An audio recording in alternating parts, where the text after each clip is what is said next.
Okay, so we've been studying linear transformations on vector spaces.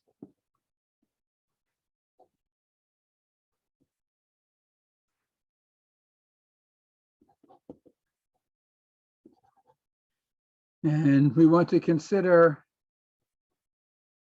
the case V equal to W. So T is a linear transformation from a vector space to itself. So for example, if V is R2, so this is just the ordinary plane R2, and you take a vector V and T sends it to some vector T of V. So vectors go to vectors. V goes to T of V. And we want to sort of understand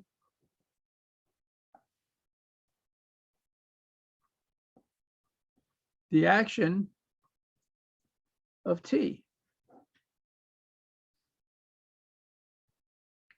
So let's look at the simplest cases.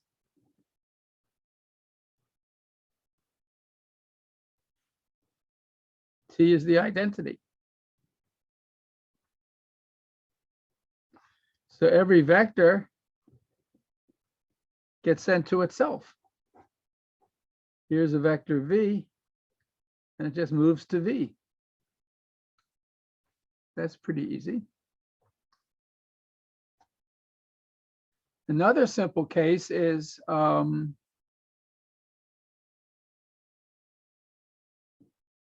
of E1. So E1 is your basic unit vector in the x direction. Maybe it just stretches it, goes to lambda 1 E1. And maybe T of E2 is lambda 2 E2. So here's the vector E2, and maybe this gets sent to some lambda 2 E2. Right? So T stretches the unit vectors E1 and E2 by amounts lambda 1 and lambda 2 respectively. So that's actually a very simple kind of linear transformation. For example, suppose T of the vector xy is 2x, 3y. So if T of the vector 1, 0 is 2, 0, and T of the vector 0, 1 is 0, 3. So the vector E1 goes to 2E1. The vector E2 goes to 3E2. So this linear transformation stretches every vector horizontally by a factor of 2 and vertically by a factor of 3. So if we take the standard basis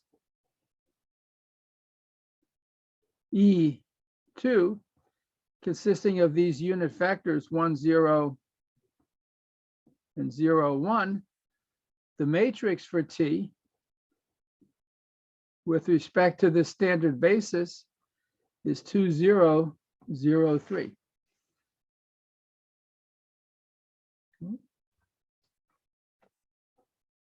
So if you took, for example, the vector, I don't know, 2, 4, well, that's hard to draw.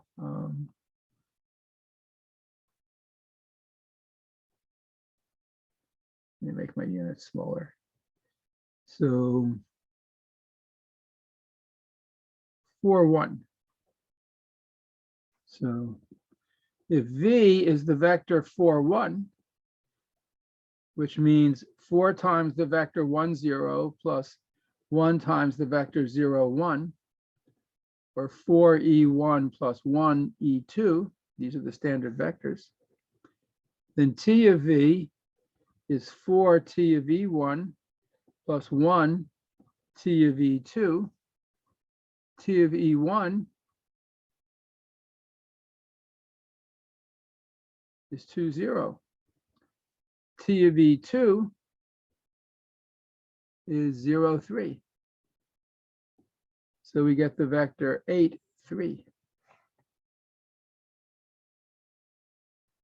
So this vector ends up moving over to there. Right, that's right. T sends every vector in the plane to another vector in the plane. The vector 4, 1 gets mapped to 8, 3.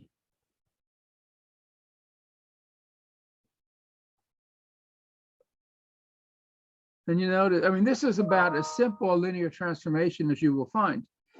And you'll notice this matrix is diagonal. Diagonal matrix means you have elements down the main diagonal, but everything not on that main diagonal is a 0. So this is a diagonal matrix.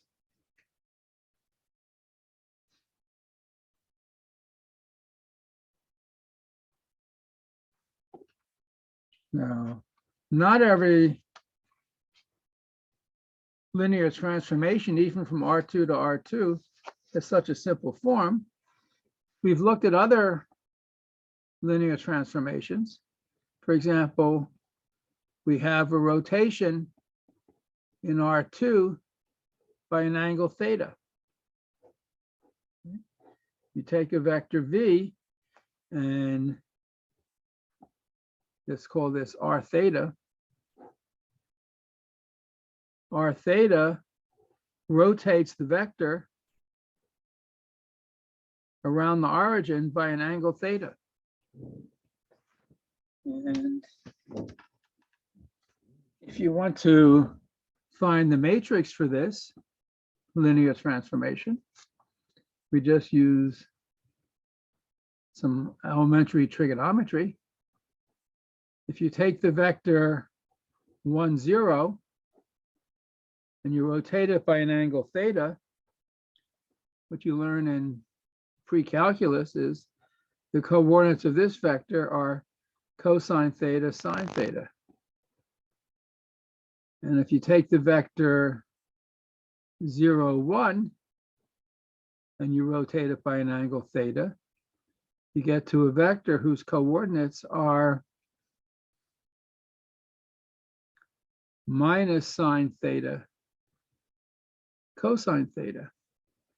So the matrix for R theta with respect to the standard basis is cosine theta, sine theta, minus sine theta, cosine theta. So this is rotation. And this is not stretching any vector. Vectors don't change lengths, but the vectors are rotating. And we also had reflections. So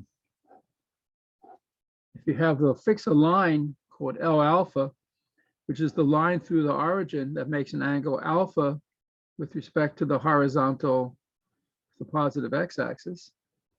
If you take a vector V, you draw the perpendicular to the line and continue the same distance in the opposite side.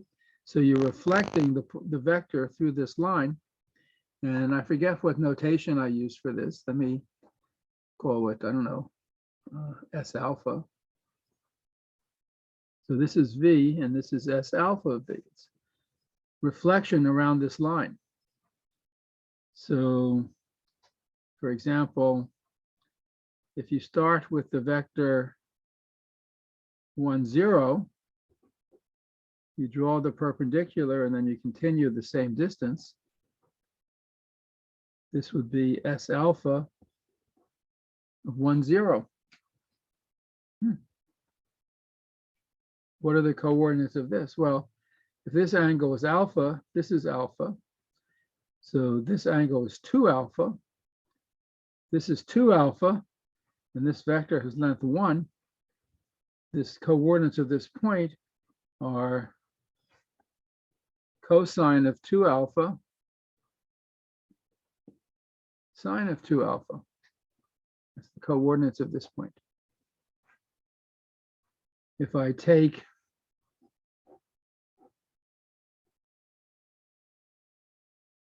a unit vector 0, 1, I draw the perpendicular and then reflect it over to here. So this is now S alpha of 0, 1. Can we figure out what are the coordinates of this vector? So that's maybe a tad more complicated. Let's see. This angle is alpha. So this is pi over 2 minus alpha. Because this plus this add up to pi over 2. So that makes the other acute angle in this triangle alpha. So that's alpha. And this equals this. So this is alpha, because these two triangles are congruent triangles, right? Right triangles and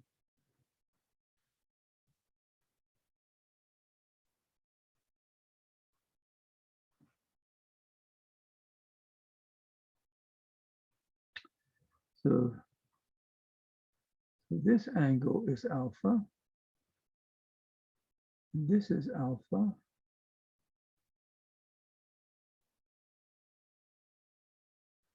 Let's see, I should be able to figure this out more easily.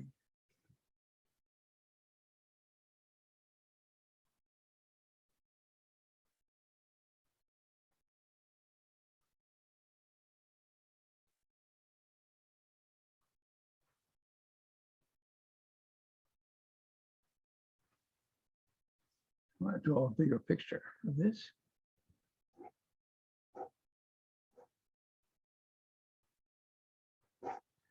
This angle is alpha. Here I have the point 0, 1. I draw the perpendicular to this line and then continue the same distance in this direction.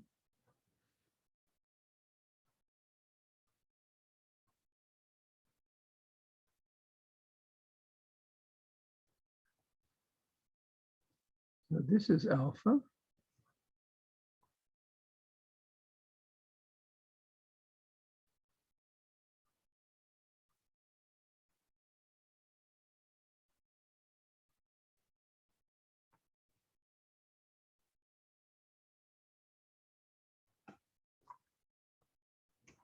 And this is pi over 2 minus alpha.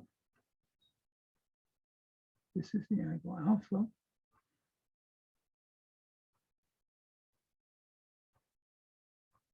So that's pi over 2 minus alpha.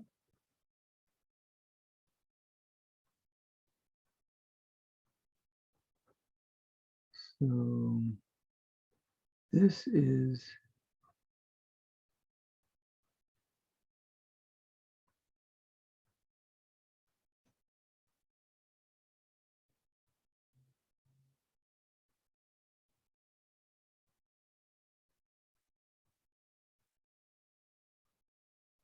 cosine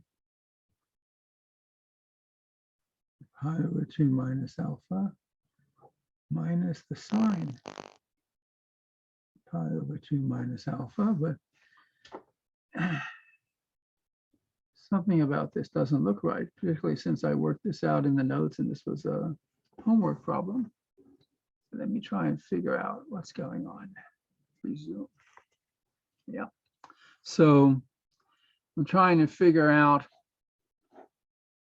the matrix to represent reflection through the line L alpha. L alpha is the line through the origin that makes an angle alpha with the x-axis. And if I take a vector v and I reflect it, I get S alpha of v. So that's my linear transformation. And what are the coordinates of v and S alpha of v? So if v is distance r, has length, that vector is length r, and the distance to the angle with the x-axis is theta, that means that this angle in here is alpha minus theta. So when I go through, this is another alpha minus theta. So this whole angle here is alpha plus alpha minus theta. It's 2 alpha minus theta.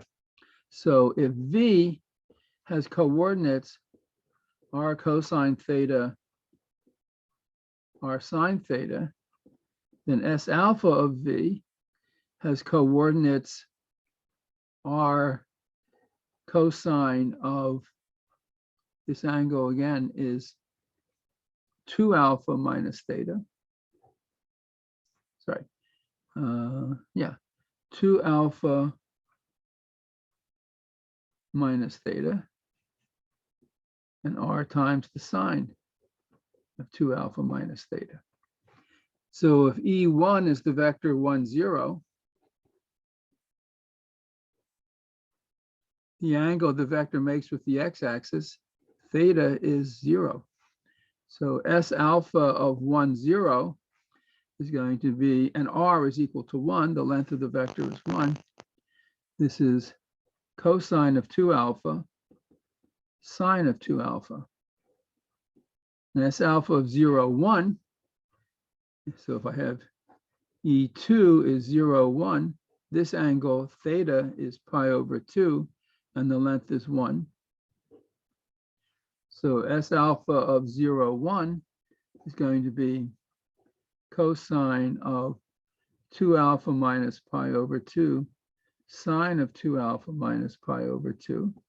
And if you use the addition or subtraction formulas for the cosine and the sine, you get that this is cosine is 0 minus cosine of this minus sine of that. I get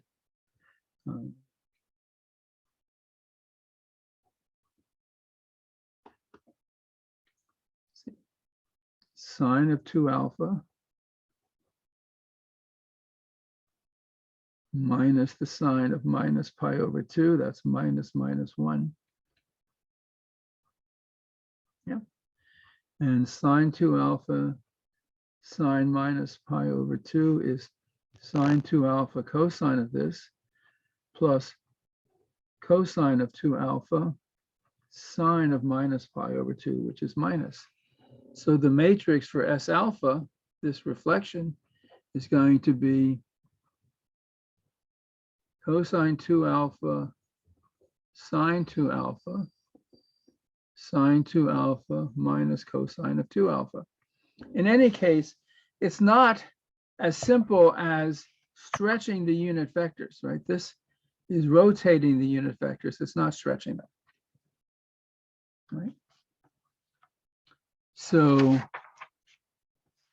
what we might say the simplest way,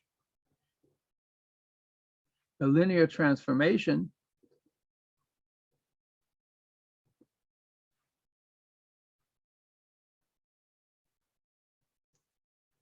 can move a vector is by stretching it. Stretching in the same or exactly opposite direction.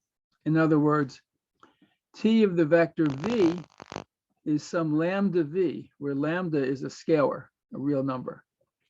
All right? And whenever you have a vector v different from 0 that satisfies some equation like this, so we say v is an eigenvector of t with eigenvalue lambda. So these are the two new words of the day. If v is a non-zero vector and T of V is just the scalar multiple of V. And what is called the spectrum of T is the set of eigenvalues of T. So for example, 0 is in the spectrum, SPEC for spectrum of T, if and only if the kernel of T isn't 0. Because the kernel of T is the set of all vectors in the vector space such that T of V is the 0 vector, which is the same as saying the scalar 0 times the vector V. So if there's a non-zero vector in the kernel, that non-zero vector is an eigenvector with eigenvalue 0.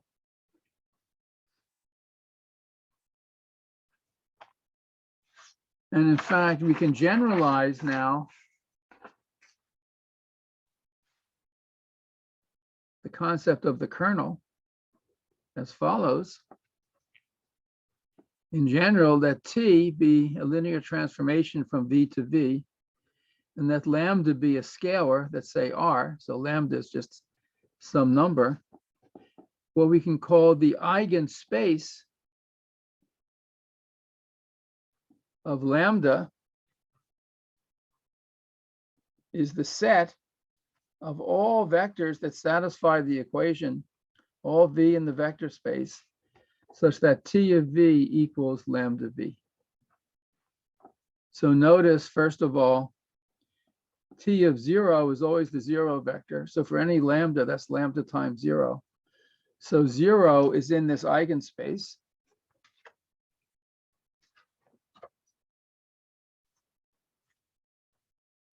I'll call this E of lambda. So 0 is in E of lambda for all lambda. And lambda is an eigenvector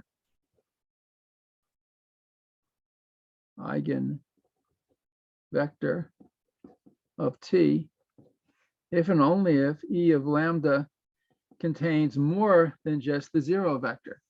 That means there's some non-zero vector V that satisfies this equation.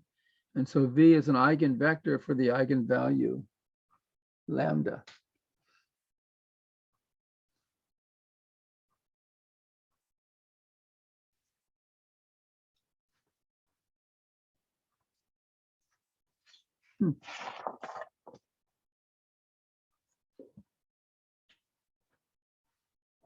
So let's look at an example to try and make this somewhat concrete. And most of our examples will be in R2 because they're interesting and it's the easiest case there is. So suppose we have defined a linear transformation T from R2 to R2 by the 2 by 2 matrix A equal to 7 minus 4, 5 minus 2. So T sub A applied to a vector xy is just this matrix A applied to xy.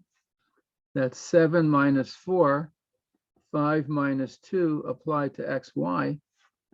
That's 7x plus 5y minus 4x minus 2y.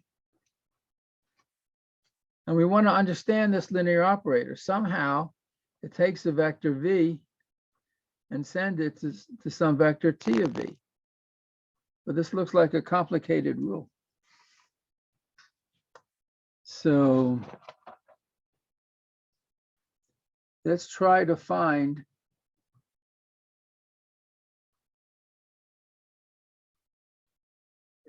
out if this linear transformation has any eigenvectors or eigenvalues, right? It's not obvious, so we have to try to find it out.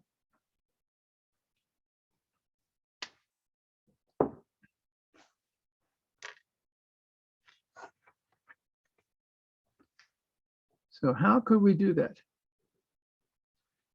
So we have T of xy is this matrix A applied to xy.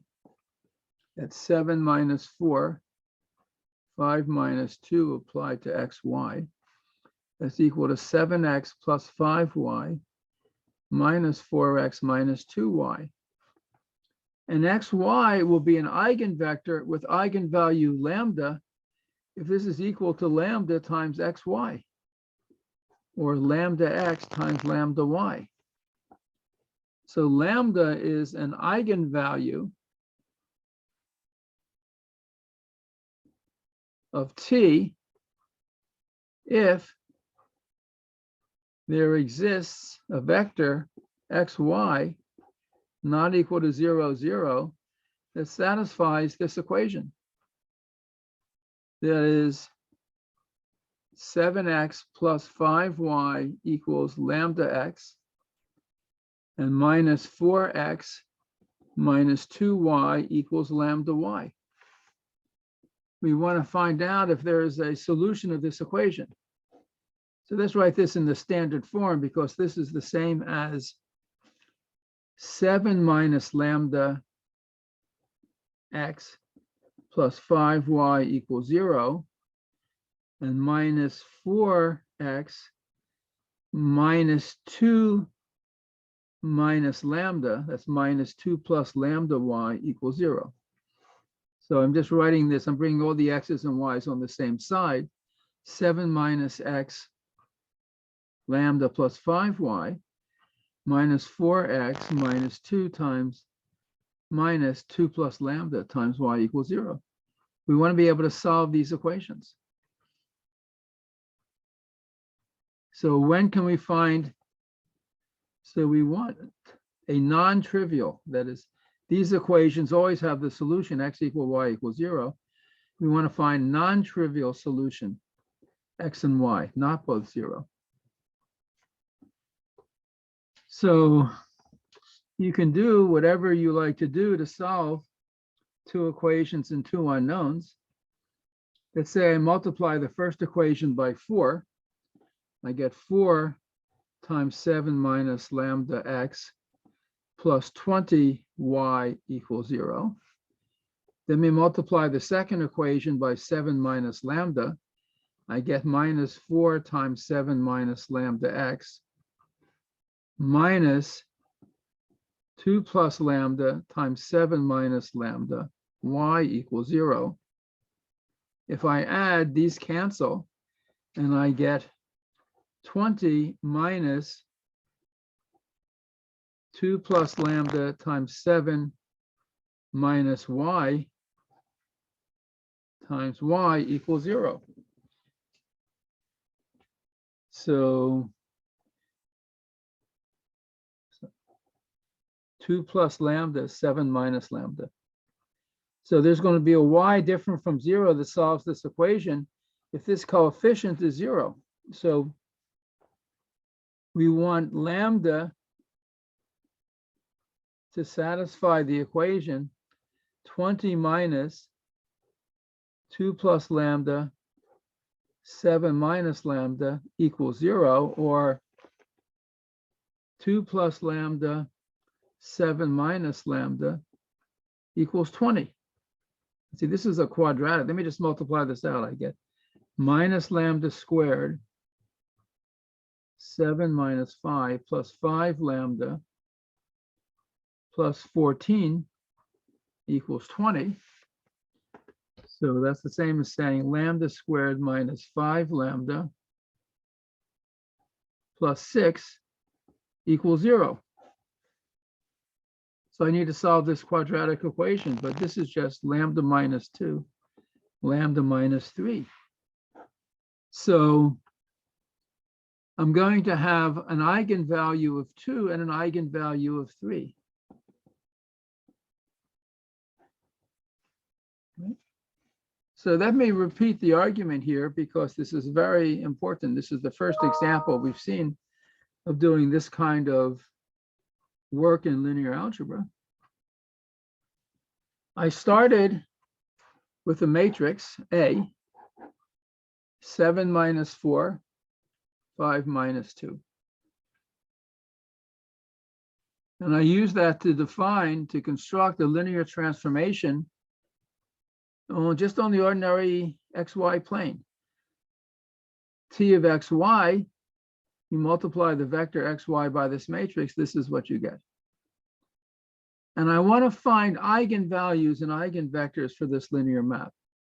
That means I want to find xy such that this is just some number lambda times xy.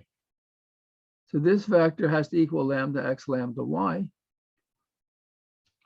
And I want to find x and y not both 0 to solve this equation. I need a non-zero vector xy to be an eigenvector. So that just means solving two equations and two unknowns, or the question really is, for what lambda does this equation have these equations have a non-zero solution? So then I just do my high school algebra, and I get there's a non-zero solution when lambda is 2 or 3. So let's try to find eigenvectors with eigenvalues 2 and 3. So xy is an eigenvector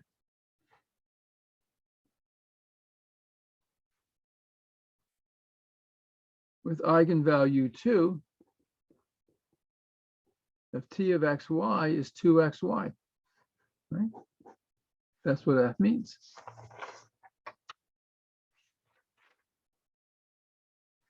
We already did the work, right? That means that 7x plus 5y minus 4xy plus 2y equals 2x, 2y. And this is the same as solving the equations. This equals this. So 5x plus 5y equals 0. This equals this minus 4x.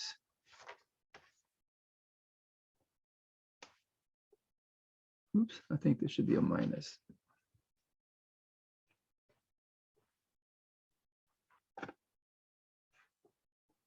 Minus 4x minus 4y equals 0. These two equations are the same as x plus y equals 0, or y equals minus x. So the eigenvectors with eigenvalue lambda equal 2 are all the vectors of the form x minus x, or x times 1 minus 1. That is all scalar multiples of 1 minus 1. So the eigenspace E of 2, it's just all scalar multiples of 1 minus 1. So for this linear transformation, this is the vector 1 minus 1. And what t does to this is it stretches it by a factor of 2. This is v. T of v is 2v. Right. Any questions about this? I mean, I'll have notes that I post later today, all written out about this, but this is the beginning of this important new subject for us. What about lambda equal 3, eigenvalue 3? So we want to find vectors x, y, so that's 7x plus 5y minus 4x minus 2y is 3x, 3y. That means 7x plus 5y equals 3x minus 4x minus 2y equals 3y.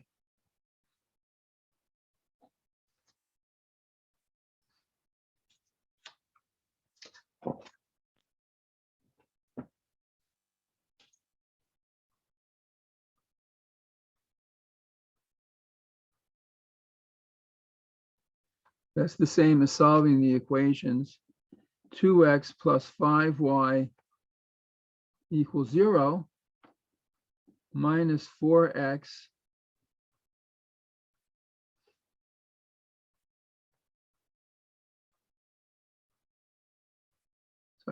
7x plus 5y equals 0. 7 minus 3 is 4, and minus 4x minus 5y equals 0.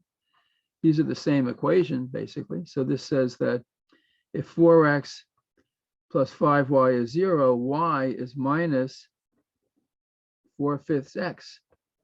So any vector xy with eigenvalue 2 will have y equal to minus 4/5 x, or x times the vector 1 minus 4/5, which I can also write as x over 5 times the vector 1, times the vector 5 minus 4.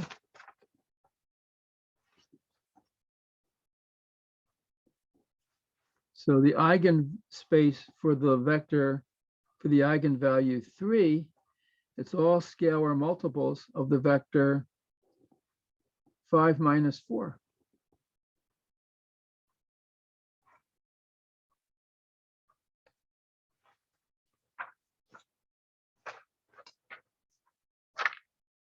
So if we take a new basis B for the vector space to consist of the vectors F1, which is 1 minus 1, and F2 to be 5 minus 4, then T of F1 is 2F1, and T of F2 is 3F2. F1 is an eigenvector with eigenvalue 2, and F2 is an eigenvector with eigenvalue 3. So if I take this linear transformation T with respect to the standard basis, this had the matrix 7 minus 4, 5 minus 2. But with respect to this new matrix basis B, F1 goes to 2F1, F2 goes to 3F, F2 goes to 3F2. So this is the matrix. So with respect to this new basis, this is the matrix, and this is diagonal. Everything not on the main diagonal is 0. For 2 by 2, that's just two numbers, but it's diagonal.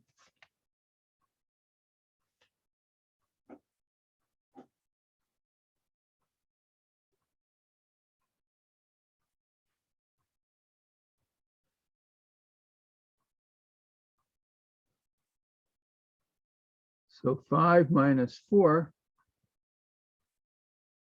and 1 minus 1. If I use these two vectors for my basis, then I can diagonal, then the matrix is diagonal, and in some sense, this gives me a much better understanding of how this linear transformation works.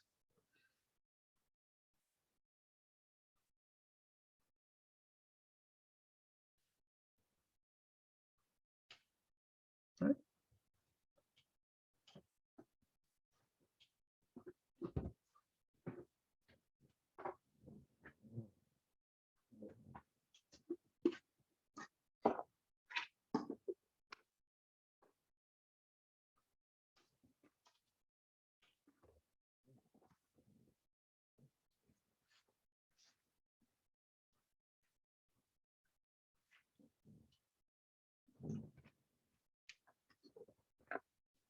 Any questions about this?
Let's look at so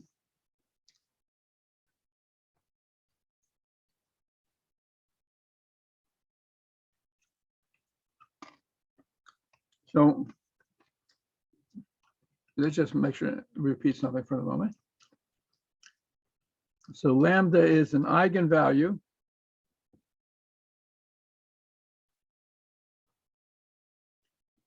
of t from V to V for any vector space V, it doesn't have to be R2, if T of V is lambda V for some V different from 0. This is the same as lambda times the identity operator applied to V. So another way of saying this is if and only if T minus lambda I, this applied to the vector V, you get lambda V minus lambda V is 0. So if and only if there exists a vector V in the kernel of T minus lambda I, where V is non-zero. So if and only if the kernel of the operator T minus lambda I consists of more than just a 0 vector.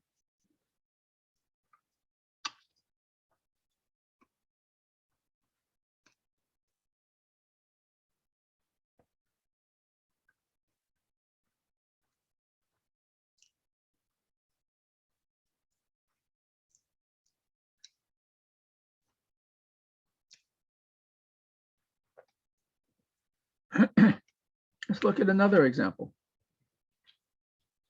By the way, you might ask, why is the set of eigenvalues called the spectrum? And that actually comes from physics, because if you have a beam of light coming and you can reflect it through a prism, and you tend to see parallel lines. And there's certain numbers attached to those parallel lines. And there's actually a linear operator involved in studying the physics of light. And the positions of the lines correspond to the eigenvalues of that linear map, that linear operator. And so these light lines, which is called the spectrum of the light, are the eigenvalues. So from the study of optics came the terminology of spectrum for the set of eigenvalues. Let's look at the matrix A equal to 1, 0, 1, 1, and define the linear map T sub A of xy to be 1, 1, 0, 1 applied to xy. So that's x plus y, y. Find the eigenvalues. So you want to find xy, where x plus y, y is just a scalar multiple lambda of xy. So this means you're solving the equations x plus y equals lambda x, y equals lambda y. This is the same as the set of equations 1 minus lambda x plus y equals 0, 1 minus lambda y equals 0. So let's see. If lambda equals 1, then 1 minus lambda y equals 0 for all y, and 1 minus lambda x plus y is equal to y equals 0 for all x, and y equals 0. So we have, if you let y be 0 and take any x, you get the vector x comma 0, or x times the vector 1, 0. And this is an eigenvector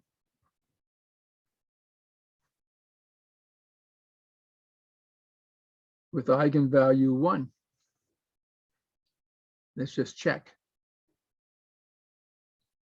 If I take 1, 1, 0, 1 applied to the vector 1, 0, I get 1, 0. 1 times that. So this 1, 0 is an eigenvector with eigenvalue 1. If lambda is different from 1, then this says that y has to equal 0, but then 1 minus lambda x equals 0 implies x equals 0. So there's no other eigenvalue. So no other eigenvalue. So this linear map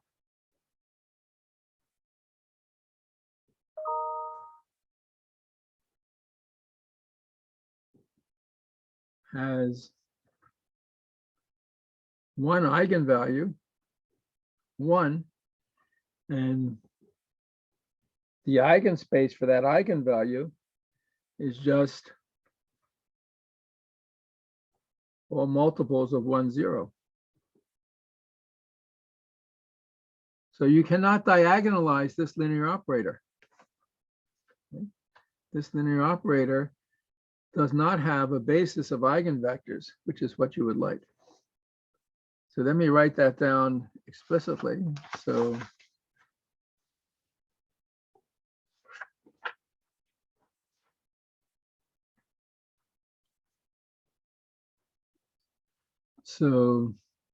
t from v to v, let's say the dimension of v is n, is diagonalizable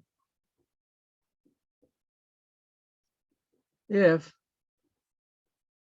there is a matrix, if there is a basis b for v such that the matrix for t with respect to this basis is diagonal. That means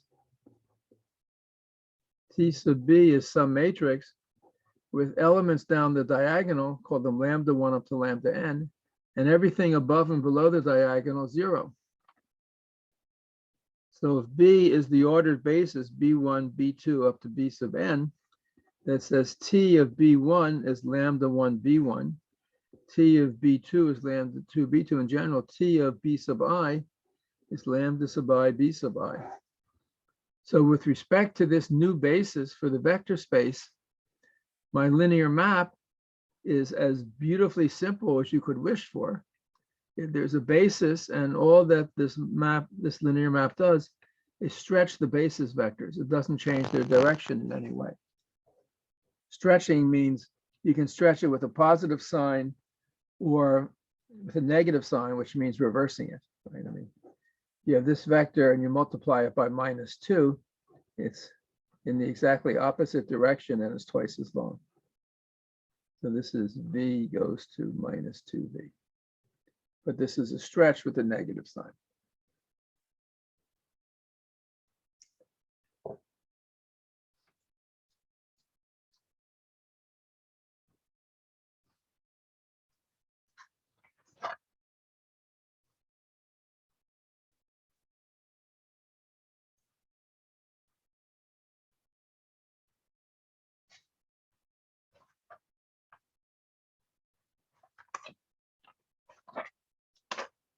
So this gives us this notion of eigenvalues and eigenvectors. Vectors gives us a nice set of problems that we can, with a nice set of computational problems.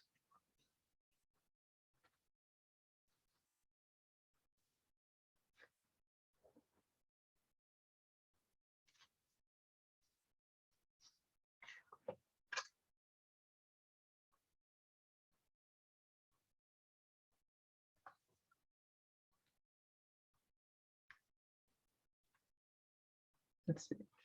Let me prove a few theorems about eigenvectors and eigenvalues that are very nice. So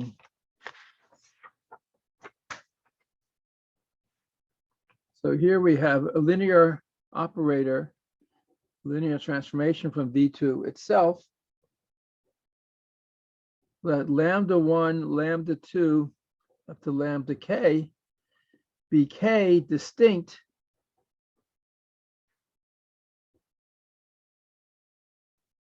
eigenvalues of t. Let v1, v2 up to v sub k be non-zero eigenvectors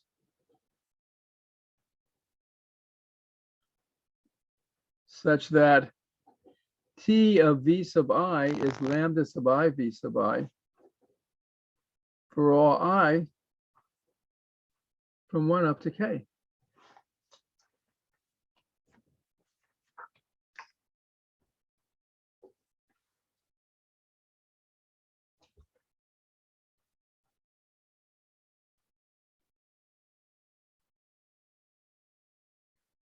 Then the set of vectors v1, v2 up to v sub k is in fact a linearly independent set.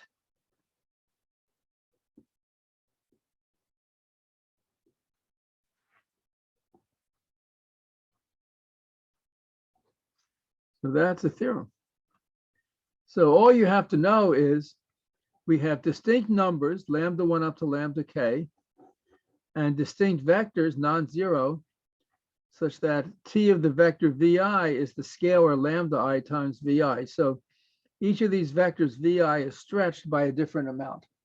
And if that's the case, these vectors have to be linearly independent. So proof. So the proof will be by induction on k. So for case k equal 1, v1 is not a zero vector, so the set v1 is a linearly independent set.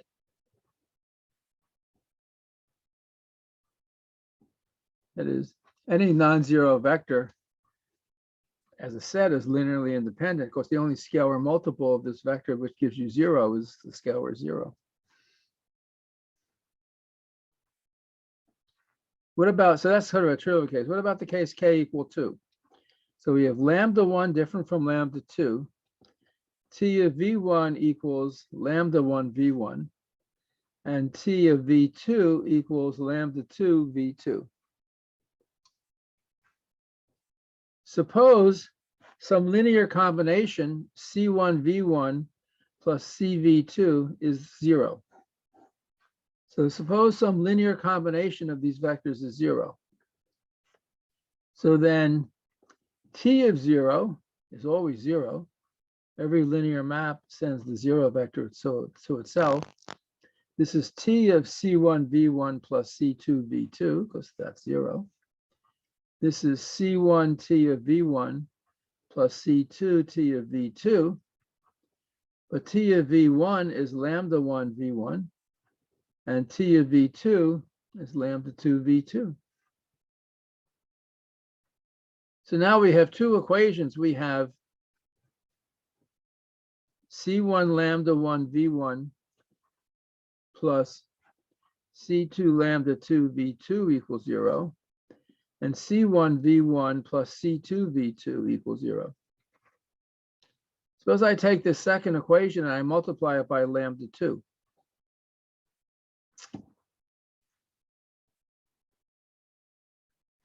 So I get c1 lambda 2 v1 plus c2 lambda 2 v2 is 0.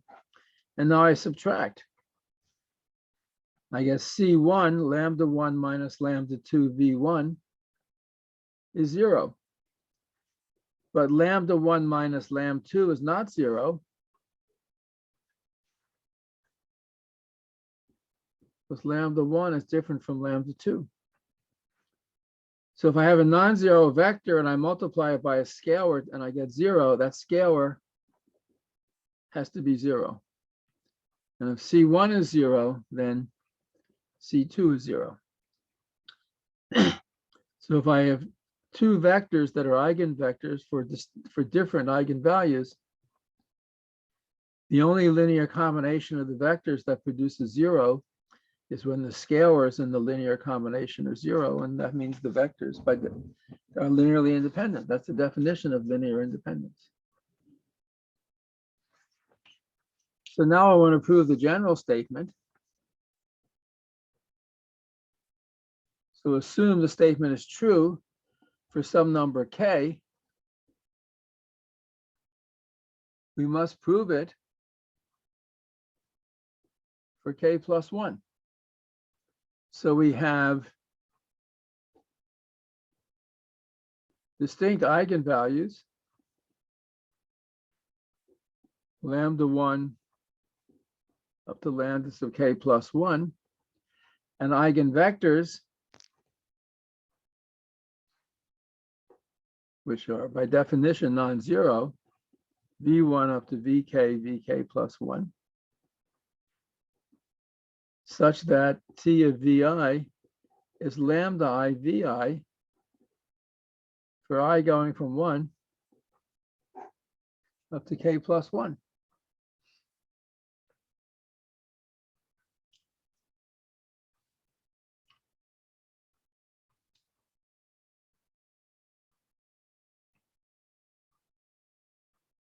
So suppose we have a linear combination C1 V1, C2 V2, CK VK, CK plus 1, VK plus 1 equals 0. We must show that all of these scalars are 0 for all I from 1 up to k plus 1. So apply the operator, the linear operator T. So T of C1 V1 up to CK plus CK VK plus CK plus 1 VK plus 1. That's going to be equal to C1 lambda 1 V1, CK lambda K VK, CK plus 1, lambda K plus 1 VK plus 1. And if this vector is 0, this is equal to 0. So I have this equals 0, but I also had that this linear combination was 0. So C1 V1, CK VK, CK plus 1, VK plus 1 equals 0. I have these two equations. Multiply this equation by lambda K plus 1.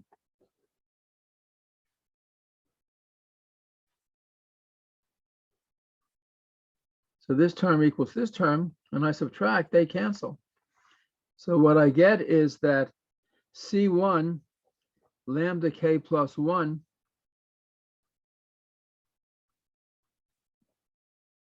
minus lambda 1 V1 plus so forth up to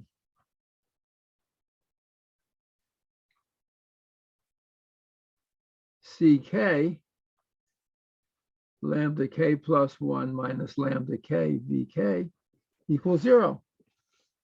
But now this is a linear combination of V1 up to VK.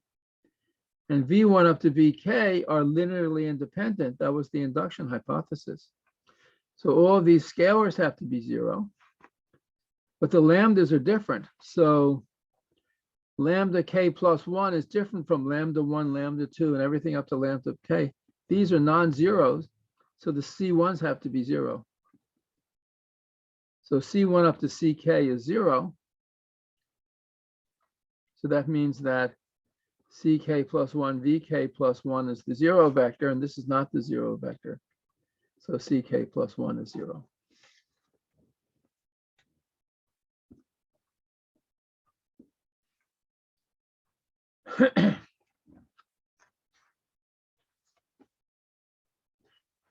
And one corollary of this result is the following.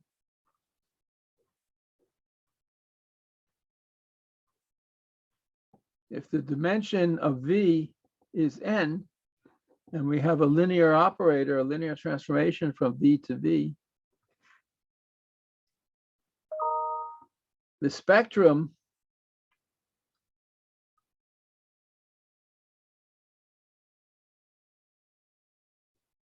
of t, this is the eigenvalues, the distinct eigenvalues. The corresponding eigenvectors are linearly independent. So the number of eigenvalues is no greater than the maximum number of linearly independent eigenvectors, which is n. So the cardinality of the spectrum of a map is no bigger than the dimension of the map.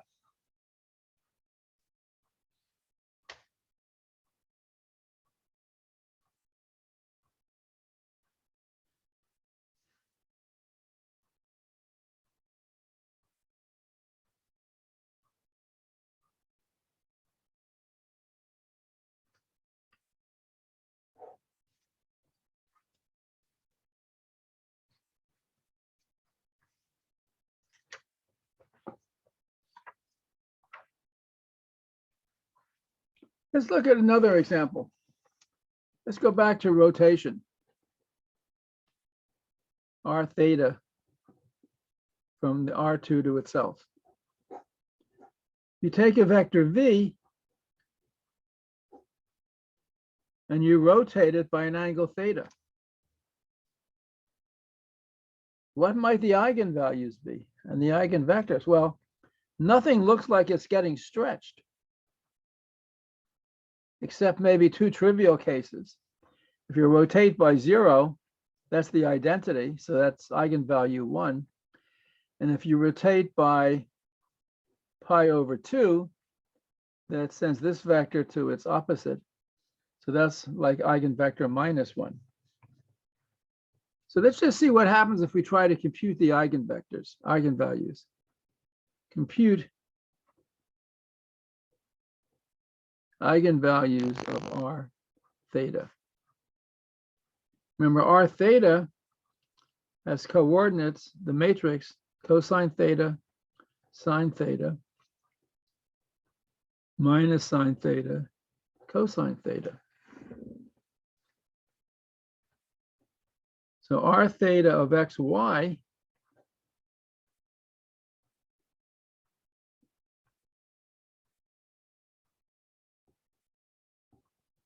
this is cosine theta x minus sine theta y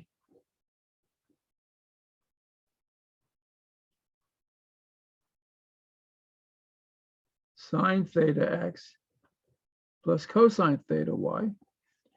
And we want to know whether that's ever equal to lambda x lambda y. So that means we have cosine theta times x minus sine theta times y equals lambda x, and sine theta times x plus cosine theta times y equals lambda y.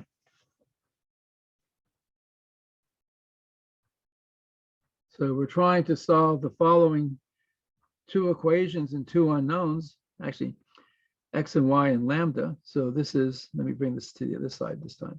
So this is lambda minus cosine theta times x plus sine theta times y equals 0. And minus sine theta times x plus lambda minus cosine theta times y equals 0. So I want to know, when do these two equations and two unknowns have a non-zero solution for what lambda? So let me write that down again.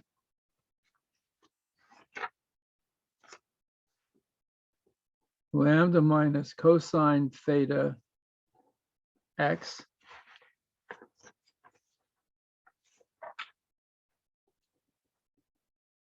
plus sine theta y equals 0, minus sine theta x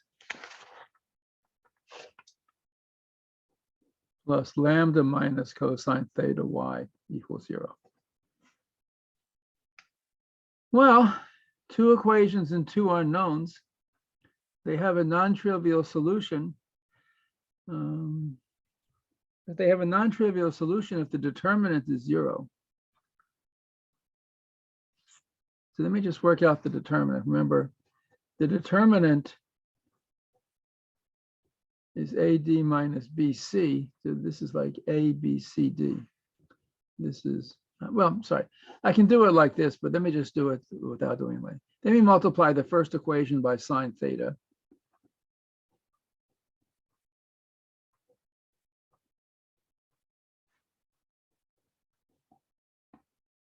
And then we multiply the second equation by lambda minus cosine theta.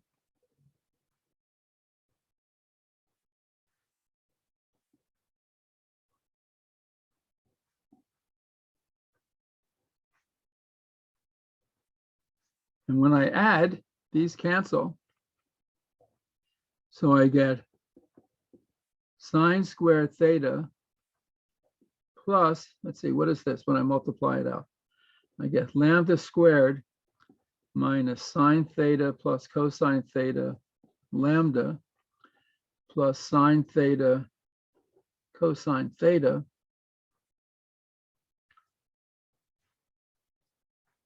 times x equals 0. That's kind of a mess.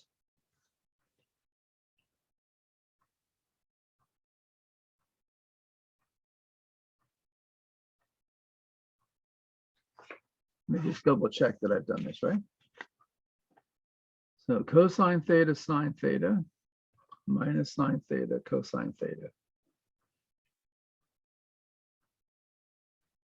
I get cosine x minus sine y, sine x plus cosine y equals this. So that gives me the equations lambda minus cosine plus the sine and minus the sine plus lambda minus cosine. So this is correct. And if I multiply this equation, I'm multiplying this equation by lambda minus cosine. So this is sine squared theta lambda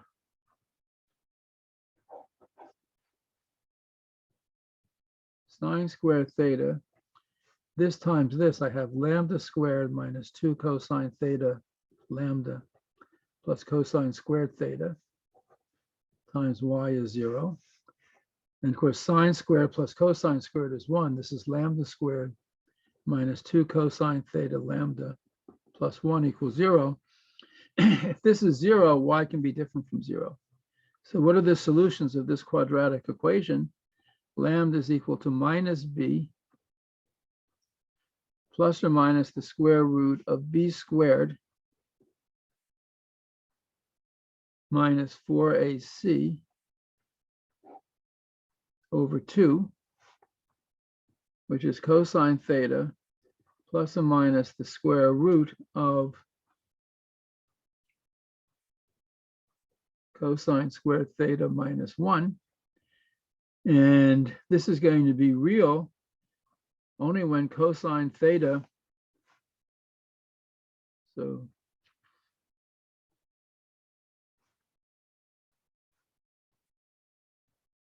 cosine squared theta is 1, cosine theta is plus or minus 1, theta is 0 or pi.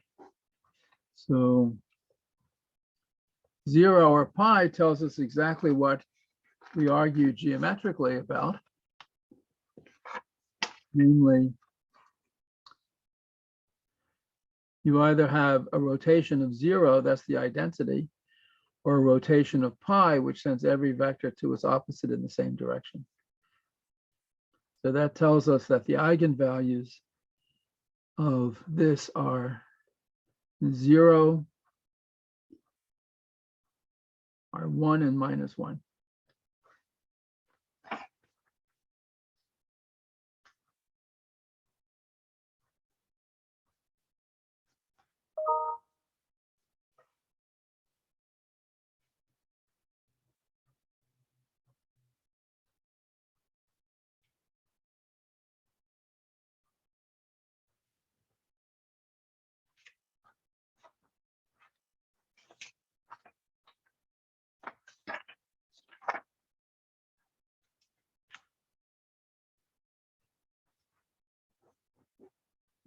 If you let theta equal 0,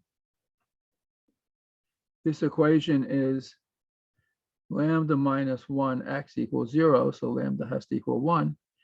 You let theta equal pi, this equation is lambda plus 1 x equals 0, so lambda equals minus 1.